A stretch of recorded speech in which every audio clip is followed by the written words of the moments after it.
We live in an organic marketing world where more people are connected than ever, where technology is transforming the way people live their lives. For brands to be relevant, to provide value, they need to improve people's quality of life and well-being. And if a brand becomes more meaningful, it also becomes more valuable, and this increases business results. Our Meaningful Brands 2015 study takes a unique look at the connection between people and brands. We are able to measure the business benefits gained by a brand when they are seen to notably improve people's lives. Our study this year is the most comprehensive to date. We've talked to 300,000 people in over 34 markets and looked at over 1,000 brands. Meaningful Brands defines well-being on 3 major pillars of human benefits: marketplace, personal, and collective. When we look at marketplace benefits, we're talking about the functional benefits that a product brings to people's lives. When we look at personal benefits, we're asking, what is the brand doing for me as a consumer? Are they helping me learn new skills? Are they helping me show off, for instance? And then when we look at collective benefits, we're looking at what the brand brings to the community that surrounds me and what it's doing for the people that I care about.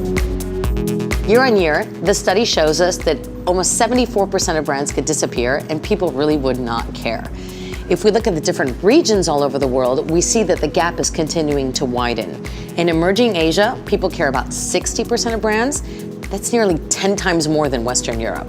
In North America, only 5% of brands are important to people.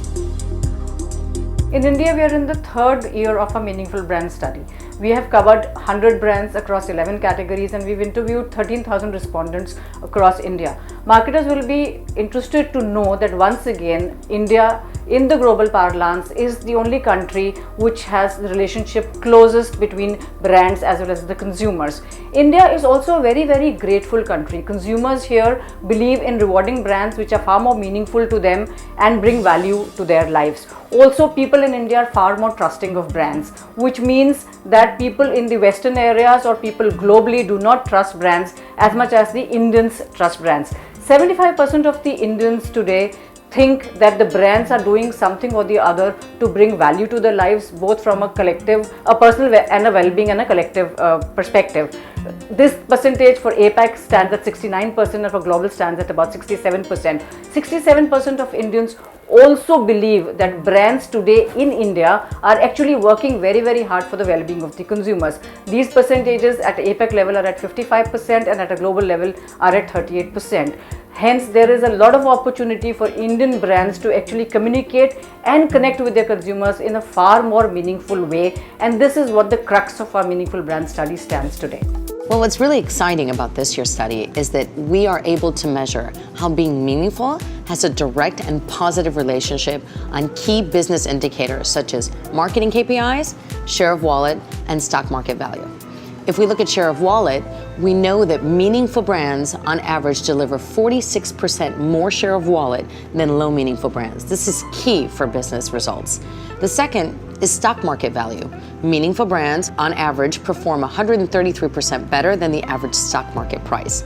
And the third, and the most exciting for marketing managers this year, is our study shows that when you are a high meaningful brand, you deliver on average double the scores in key marketing KPIs like purchase intent and advocacy.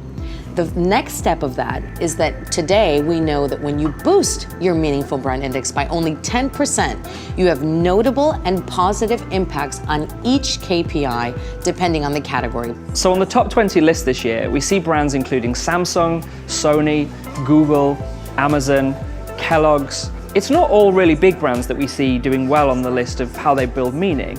Businesses like PayPal versus MasterCard are really starting to make a difference to people.